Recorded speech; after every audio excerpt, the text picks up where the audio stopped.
Paramedical Bihar paramedical में आवेदन की तिथि घोषित हो चुकी है। आवेदन पत्र दिनांक 22 अप्रैल 2023 से 16 मई 2023 के बीच पीसीसी के पोर्टल पर डीसीसी के रूप में आप भर सकते हैं ऑनलाइन, और ससमय आवेदन पत्र भरने पर आप जो अंतिम दौर में जो सर्वर प्रॉब्लम होता है उससे आप वंचित रह सकते हैं। अब आपको ये जानना है कि डीसीसी पीई में कौन से अभ्यर्थी उसके पात्र हैं, डीसीसी पीएम में कौन से अभ्यर्थी उसके पात्र हैं और डीसीसी पात्र हैं। अब इसको डिटेल समझने के लिए हम एक एक एनालिसिस आपको करेंगे, किसके पाठ्यक्रम क्या है, किसके प्रवेश परीक्षा में कौन से प्रश्न पूछे जाते हैं और किस कोर्स से आगे नौकरी की कितनी अधिक संभावनाएं हैं। इन सबको हम क्रमशः क्लियर करेंगे। सबसे पहले हम आवेदन पत्र के बारे में फिर दोहरा दें कि ऑनलाइन जो रजिस्ट्रेशन जो स्टार्टिंग डेट है डीसीसी 2023 का वो 22 अप्रैल 2023 है और क्लोजिंग डेट है इसका 16 मई 2023। इसके अतिरिक्त जो इसका जो पेमेंट होता है वो पेमेंट आपको 17 मई 2023 से पूर्व कर लेना है, और जब फाइनल सबमिट हो जाएगा उसके बाद यदि आपके फॉर्म में कोई आपको लगता है कि कोई त्रुटि रह गई, हमसे गलत एंट्री हो गया, तो उसमें सुधार का मौका भी आपको दिया जाता है। वो 18 मई से लेके 20 मई के बीच जो 3 दिनों का समय है उस 3 दिन में आप इसका सुधार कर सकते हैं यदि कोई त्रुटि हो गई। और इनकी परीक्षा का जो डेट है वो अभी नहीं डिसाइड किया गया है। एडमिट कार्ड परीक्षा से लगभग एक सप्ताह पूर्व आ जाता है और ये परीक्षा संभवतः जुलाई में, जून के लास्ट वीक में या फिर जुलाई में होने की संभावना है। आइए अब इसको हम क्रमशः जानें कि कौन कौन से आवेदक किसके किसके पात्र हैं और इससे भविष्य में क्या क्या आपको जॉब में कितनी आसानी होगी। बहुत अच्छा चीज़ है। देखिए, पॉलिटेक्निक जो अभियंत्रण है ये इंजीनियरिंग की डिग्री होती है। पैरामेडिकल माध्यमिक ये मेडिकल सेक्टर का डिग्री है और पैरामेडिकल इंटरमीडिएट स्तरीय है जो मेडिकल सेक्टर का डिग्री है। और ये तीनों का ज्वाइंट फॉर्म भराता है, जबकि परीक्षाएं तीनों की अलग अलग होती है, न लगातार होती है। जैसे आज पॉलिटेक्निक का है तो कल फर्स्ट सिटिंग में पैरामेडिकल का है, तो सेकंड सिटिंग में पैरामेडिकल माध्यमिक का है। ऐसे बहुत सारे कैंडिडेट आपको मिल जाएंगे जो विगत वर्षों में तीनों परीक्षाओं में बैठे थे। यदि वो ऐसी पात्रता रखते हैं जो इंटरमीडिएट उत्तीर्ण हो चुके हैं या इंटरमीडिएट की अंतिम परीक्षा में इस पर सम्मिलित हुए हैं, बिहार बोर्ड का तो रिजल्ट आ गया है, अन्य बोर्ड में जहाँ रिजल्ट अवेटेड है उनके परीक्षार्थी भी इसमें बैठ सकते हैं। अब है कि जो पैरामेडिकल है वो इंटर लेवल का होता है, जबकि पॉलिटेक्निक और पैरामेडिकल माध्यमिक वो मैट्रिक लेवल का होता है। अब हम लोग क्रमशः इसको समझें कि इसके पाठ्यक्रम समूह क्या क्या हैं। जैसे पॉलिटेक्निक का जो पाठ्यक्रम है इसका कोड पॉलिटेक्निक इंजीनियरिंग शॉर्ट में होता है, इसका पाठ्यक्रम कोड पीई है, ठीक है। पैरामेडिकल का पीएम, पी फॉर पारा, एम फॉर मेडिकल, इंटरमीडिएट स्तरीय होता है। इंटर के जो परीक्षार्थी इंटर की परीक्षा पास कर चुके हैं या इंटर की वार्षिक परीक्षा में इस बार सम्मिलित हुए हैं वे इसके पात्र हैं। और पीएमएम पैरामेडिकल माध्यमिक कोर्स होता है, इसमें मैट्रिक स्टूडेंट इसमें शामिल हो सकते हैं जो मैट्रिक की परीक्षा उत्तीर्ण हो चुके हैं या इस वर्ष अंतिम परीक्षा में सम्मिलित हुए हैं। अब पॉलिटेक्निक का जो पाठ्यक्रम होता है वो पॉलिटेक्निक इंजीनियरिंग, जिसको डिप्लोमा इन इंजीनियरिंग भी आप कहते हैं, वो 3 वर्ष का होता है। और इसकी योग्यता बता ही दिए हैं कि योग्यता जो AICTE है, all India council of technical education, उसी के द्वारा इसकी योग्यता डिसाइड होती है। और उसके अनुरूप आपको 10th में जो 10th की परीक्षा है उसमें जो साइंस है, मैथमेटिक्स है, उसमें आपको पास आउट होना चाहिए, साथ में आपको इंग्लिश में पास आउट होना चाहिए। अब है कि इसके लिए आवासीय भी एक कंडीशन है, क्योंकि बिहार सरकार इसके लिए एग्ज़ाम लेती है और बिहार सरकार अपने खर्चे पर जो भी राजकीय पॉलिटेक्निक कॉलेजेस हैं उसमें उसको फ्री एजुकेशन देती है। तो इसके लिए वो बिहार का निवासी होना आवश्यक है, या तो उसके माता पिता बिहारी हो या कर्मचारी हो, तभी वो बच्चे जो हैं वो इस परीक्षा में शामिल हो सकते हैं। इसके अतिरिक्त शारीरिक रूप से वो स्वस्थ होना चाहिए ताकि पढ़ने के लायक वो हो सके।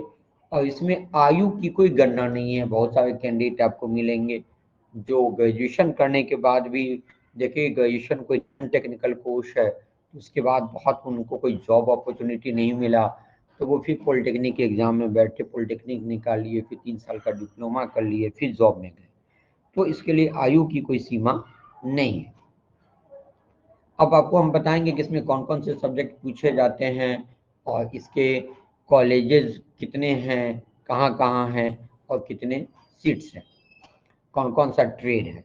उससे पहले हम लोग देख लें कि पैरामेडिकल का जो माध्यमिक है पीएमएम, उसमें जो वांछित योग्यता है वो भी मैट्रिक होता है या उसका समकक्ष होता है। जो मैट्रिक पास आउट हो चुके हैं या मैट्रिक की अंतिम परीक्षा में शामिल हुए हैं, वे सभी इस परीक्षा में बैठने के पात्र हैं पीएमएम ग्रुप में।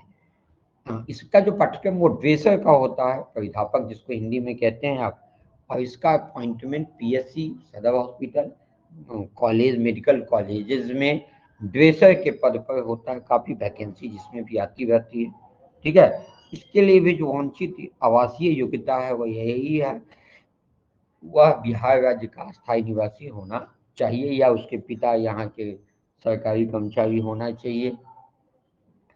अब इसमें आयु का जो सीमा है वो न्यूनतम 15 वर्ष। तो 15 वर्ष आप किसके आधार पर मानेंगे? तो 31 दिसंबर 2023 को न्यूनतम 15 वर्ष और अधिकतम 30 वर्ष होना चाहिए। तो न्यूनतम जो भी मैट्रिक के परीक्षार्थी इस बार परीक्षा में बैठे हैं, लगभग सभी परीक्षार्थियों का 15 तो सबका हो ही जाता है। तो 31 दिसंबर 2023 को न्यूनतम 15 साल उम्र होना चाहिए और अधिकतम 30 साल होना चाहिए, यानी 30 साल तक के परीक्षार्थी इस परीक्षा में शामिल हो सकते हैं। तो तीसरा पाठ्यक्रम समूह है पैरा मेडिकल का, इंटरमीडिएट स्तरीय का। इसमें जो कोर्सेज हैं वो कौन कौन से कोर्सेज हैं, इन तमाम कोर्सेज के बारे में आपको डिटेल जानकारी हम दे दें। सबसे पहले डिप्लोमा इन फार्मेसी, ये सभी इंटर लेवल के होते हैं। इसमें आर्ट, साइंस, कॉमर्स किसी की भी छात्रा शामिल हो सकती है, जबकि छात्र जो है वो साइंस ग्रुप के ही शामिल होंगे। लेकिन जो सब ये जो कोर्स ग्रुप है वो साइंस वाले को ज़्यादा कोर्स ग्रुप मिलता है, आर्ट्स कॉमर्स वाले को एएनएम मिलता है, मैथ वाले को उसके अतिरिक्त कुछ और कोर्स ग्रुप मिल जाता है। डिप्लोमा इन फार्मेसी है, और जो फार्मेसी काउंसिल ऑफ इंडिया है उसके तहत इसका नामांकन होता है टर्म्स एंड कंडीशन के तहत। दूसरा sanitary inspector, diploma in pharmacy pharma की नियुक्ति प्रत्येक हॉस्पिटल्स में या फिर जो भी दवा की कंपनी है उस सब में होता है। सैनिटरी इंस्पेक्टर स्वच्छता निरीक्षक होता है। सैनिटरी इंस्पेक्टर की नियुक्ति रेलवे में जितने जितने भी आपको मेट्रोपॉलिटन सिटी है, जो महानगर है, वहाँ पे जो नगर निगम है वहाँ पे स्वच्छता निरीक्षक होता है। उसके बाद हॉस्पिटल्स में होते हैं, मेडिकल कॉलेजेस में होते हैं। ऑप्थेल्मिक असिस्टेंट, चक्षु सहायक, आप जानते होंगे कि जब डॉक्टर के यहाँ जाते हैं आप, जो भी आई सर्जन होते हैं या फिर जो भी ऑप्थेल्मिक के जो भी डॉक्टर्स हैं उनके पास जब दिखाने जाते हैं तो उससे पहले एक ऐसा जूनियर डॉक्टर होता है जिसको ऑप्थेल्मिक असिस्टेंट कहते हैं। वो पहले आँख का आपका ब्रीफ चेक करता है, पावर चेक करता है, कंडीशन देखता है और फिर वो कुछ मार्क करके आपको डॉक्टर के पास पूछता है। तो वो जो मार्क करने वाला व्यक्ति होता है वो ऑप्थेल्मिक असिस्टेंट होता है। चौथा ओटी असिस्टेंट, आपकी ये जो सर्जरी होती है तो सर्जरी में जो सर्जन को हेल्प करता है और उसके जो भी मेडिकल टर्म्स हैं ओटी के, वो सारे टर्म्स को समझता है, ओटी असिस्टेंट होता है। लेबोरेटरी टेक्नीशियन आप जानते होंगे, ये इन्वेस्टिगेशन में जो ब्लड है, यूरिन है, स्टूल है, पसेज हैं, उसके इन्वेस्टिगेशन में उसका जो बायोकेमिस्ट्रिकल टेस्ट है या फिर उसका बैक्टीरियोलॉजिकल टेस्ट है, वायरोलॉजिकल टेस्ट है, उस टेस्ट में वो कलेक्शन से लेकर के और फिर उसके बहुत सारे टेस्टिंग में वो मदद करता है। एक्सरे टेक्नीशियन, वो एक्सरे में मदद है। और ऑस्थेटिक एंड प्रोस्थेटिक जानते होंगे, ये बोन से रिलेटेड है।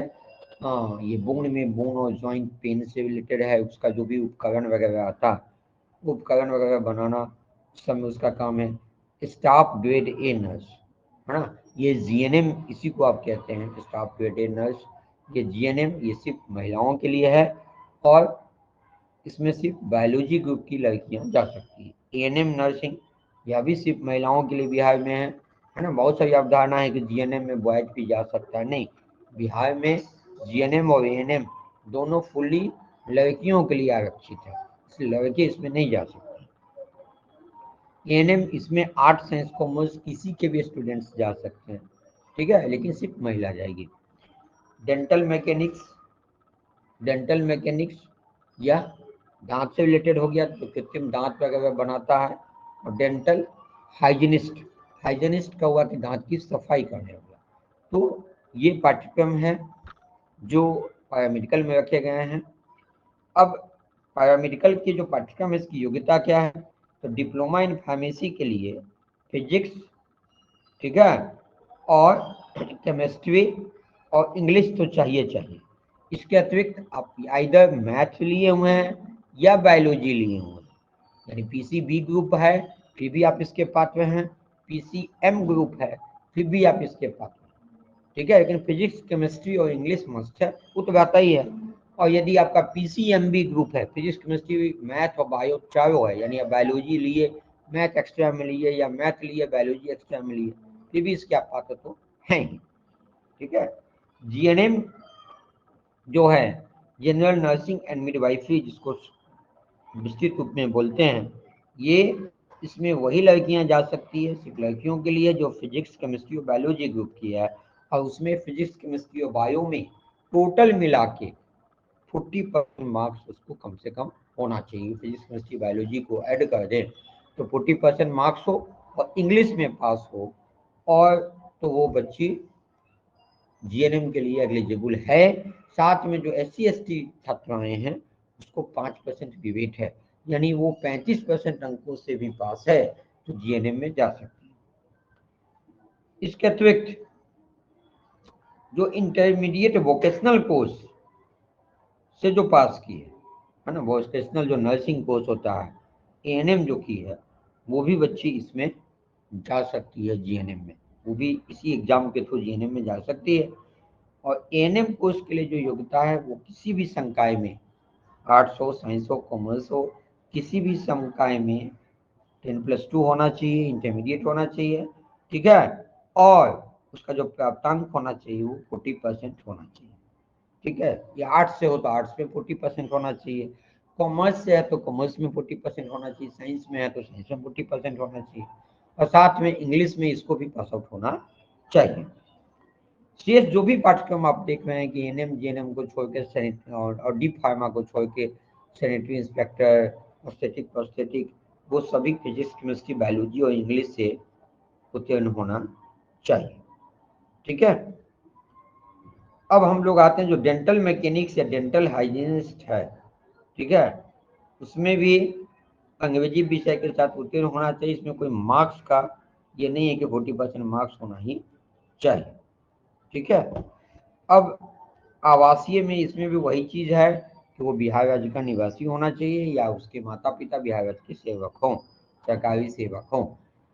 योग्यता जो है पैरामेडिकल के लिए न्यूनतम योग्यता 17 वर्ष है, वही 31 दिसंबर 2023 को न्यूनतम 17 वर्ष हो जाए और अधिकतम 32 वर्ष होना चाहिए, ठीक है। 32 वर्ष बाकी पाठ्यक्रमों के लिए अधिकतम 32 वर्ष, लेकिन जो जीएनएम और एएनएम है उसके लिए 35 वर्ष तक भी अगर हो गया है उम्र तो वो महिलाएं एएनएम या जीएनएम की प्रवेश परीक्षा में शामिल हो सकती है। उम्र की गणना कब से करनी है, तो 31 दिसंबर 2023 से करनी है। क्लियर हो गया। इसके अतिरिक्त जो एएनएम या जीएनएम पाठ्यक्रम है पूर्णतः आवासीय होता है, इसका जो पाठ्यक्रम है, और इसमें छात्राओं को या महिलाओं को जो भी प्रशिक्षणार्थी चयनित होती हैं उनको वहाँ पे जो छात्रावास निर्धारित है एएनएम या जीएनएम कॉलेज का उसी में रहना होता है, उसको निर्धारित प्रशिक्षण अवधि पूरा करना होता है, ठीक है। गवर्नमेंट की सारी सुविधाएं उसको दी जाती है। यदि कोई गर्भावस्था में है तो उसको प्रशिक्षण तत्काल नहीं दिया जाता है, लेकिन नामांकन से वंचित नहीं किया जा सकता है। यानी जब 6 महीने बाद जब उसकी गर्भावस्था समाप्त हो जाएगी, उसके बाद उसको बुलाया जाएगा हॉस्टल, और फिर उसको प्रशिक्षण की अवधि पूरा करके फिर उसकी परीक्षा ली जाएगी और फिर वो पास आउट करके उसको सर्टिफिकेट दिया जाएगा। इसका अर्थ क्या हुआ कि कोई अगर गर्भावस्था में भी है, प्रेगनेंसी में भी है, तो उसके नामांकन को वंचित नहीं किया जा सकता, अर्थात तो वैसी महिलाएं भी इसमें शामिल हो सकती है प्रवेश परीक्षा में। ठीक है। आरक्षण, जो बिहार सरकार का जो आरक्षण नियम है अन्य प्रतियोगी परीक्षाओं में, वही नियम इस पर भी लागू होता है। अनुसूचित जाति के लिए 16% सीटें आरक्षित है, अनुसूचित जनजाति के लिए 1%, ईबीसी अत्यंत पिछड़ा वर्ग के लिए 18%, पिछड़ा वर्ग के लिए 12%, आरसीजी रिजर्व कैटेगरी गर्ल्स के लिए 3%, और ईडब्ल्यूएस इकोनॉमी व्हीकल सेक्शन जो होता है वो 10%, और 40% जो यस, इस तरह से 60% सीट रिजर्व हो गए और 40% ओपन सीट है जिसमें सामान्य एवं किसी भी कोटि के अभ्यर्थी जा सकते हैं।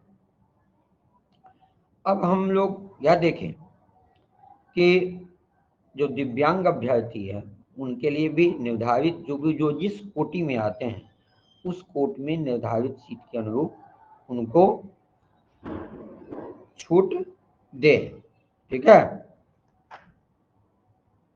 अब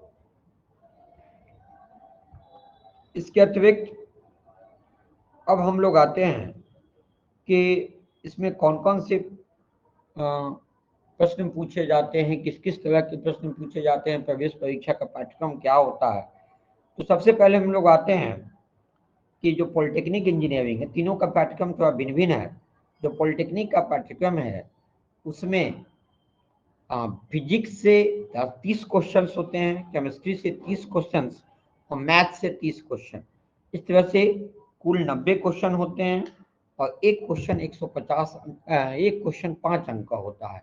इस तरह से कुल 450 अंकों की परीक्षा होती है और इस परीक्षा के जो प्राप्तांक होंगे उस प्राप्तांक के आधार पर संयुक्त मेधा सूची बनती है और उस मेधा सूची के आधार पर बिहार के जो भी पॉलिटेक्निक कॉलेजेस हैं, जो टॉप रैंक है, जो टॉप ट्रेड है, जिसमें ज़्यादा भी वैकेंसी आती है नौकरी की, उसमें नामांकन होता है।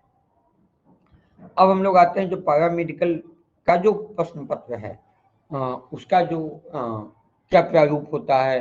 ये इंटरमीडिएट स्तरीय होता है और इसमें सामान्य विज्ञान से 25 प्रश्न होते हैं। सामान्य विज्ञान में आपको फिजिक्स, केमिस्ट्री और बायोलॉजी तीनों आगे है ना, उससे 25 प्रश्न होते हैं।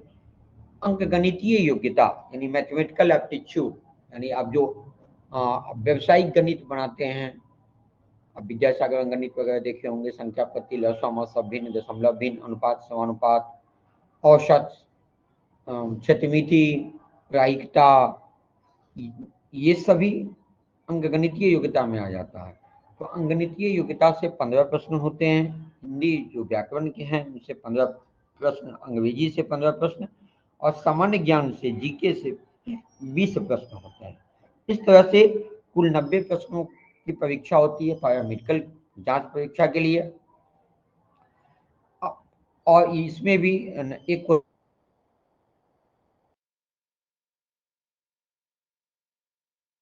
और इसमें भी रैंक के आधार पर और फिर रिजर्वेशन के आधार पर सीटें आवंटित होती हैं।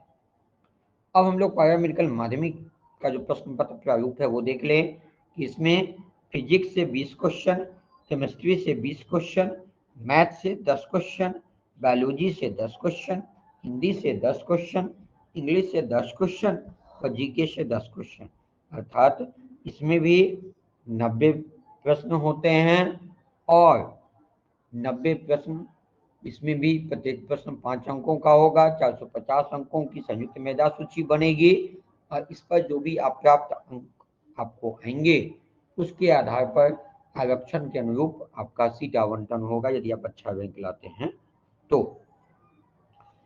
अब जो मेधा सूची बनती है, मेधा सूची बनने के बाद वो आ भी जाता है, साइट पे भी आ जाता है, पेपर में भी आ जाता है कि आप देख सकते हैं, अपना चेक कर सकते हैं। और उसके बाद फिर काउंसलिंग निकलता है। काउंसलिंग में आपको काउंसलिंग के लिए आप ये देखें कि आप यदि संभावना है कि काउंसलिंग कराने पर यदि आपका हो जा सकता है, कहीं पर रैंक आपको अच्छा आया है, तब काउंसलिंग कराएंगे। फिर काउंसलिंग के बाद फिर 2 फेज में एडमिशन होता है। फर्स्ट फेज में होता है, फिर उसके बाद वहाँ पे मेडिकल कराते हैं, वेब सर्टिफिकेट वेरिफिकेशन होता है, फिर एडमिशन होता है। अब है कि आप इसका फॉर्म कैसे भरेंगे, सीट की संख्या बताएं। उससे पहले आपको बता देते हैं कि इसका आपको फॉर्म भरना है। यदि आप इच्छुक हैं इसका फॉर्म भरना है तो सबसे पहले आपको रजिस्ट्रेशन करना होगा। ऑनलाइन में साइबर कैफे में जाके रजिस्ट्रेशन करना होगा। यदि आपको नहीं आइडिया लग रहा है तो हमसे भी पूछ सकते हैं। उसके बाद स्टेप 2 में आपको अपना पर्सनल इन्फॉर्मेशन डालना होता है। स्टेप 3 में आपको अपना फोटो और सिग्नेचर अपलोड करना होता है। स्टेप 4 में आपको अपना एजुकेशनल इन्फॉर्मेशन देना होता है कि आप कौन सी डिग्री आपके पास है। स्टेप 5 में आपको एग्जामिनेशन का जो पेमेंट है वो आपको पे करना होता है। यूपीआई से कर दें, नेट बैंकिंग से कर दें, जैसे भी हो। ये साइबर कैफे वाला खुद से कर दिया तो आपसे उसका पेमेंट ले लिया, ठीक है। और उसमें जो फी है वो 750 रुपया एक पाठ्यक्रम के लिए है। फिर उसका अतिरिक्त जो चार्ज लगेंगे बैंक के वो थोड़ा बहुत एक्स्ट्रा लगेंगे। 2 पाठ्यक्रम समूह यदि आप चूज करते हैं, जैसे पीई और पीएमएम कर लिए तो 850 आपको लगा। और ये 3 पाठ्यक्रम समूह यानी तीनों करते हैं तो आपको टोटल 950 लग गया, ठीक है। अब आप पार्ट ए और पार्ट बी, आपका जब फाइनल पेमेंट हो जाएगा तो आप पार्ट ए और पार्ट बी आप डाउनलोड कर सकते हैं। और डाउनलोड करने के बाद आप उसको भविष्य के लिए संभाल कर रख लें, क्योंकि जब आपका काउंसलिंग होगा, काउंसलिंग के बाद जब सर्टिफिकेट वेरिफिकेशन के लिए बुलाया जाएगा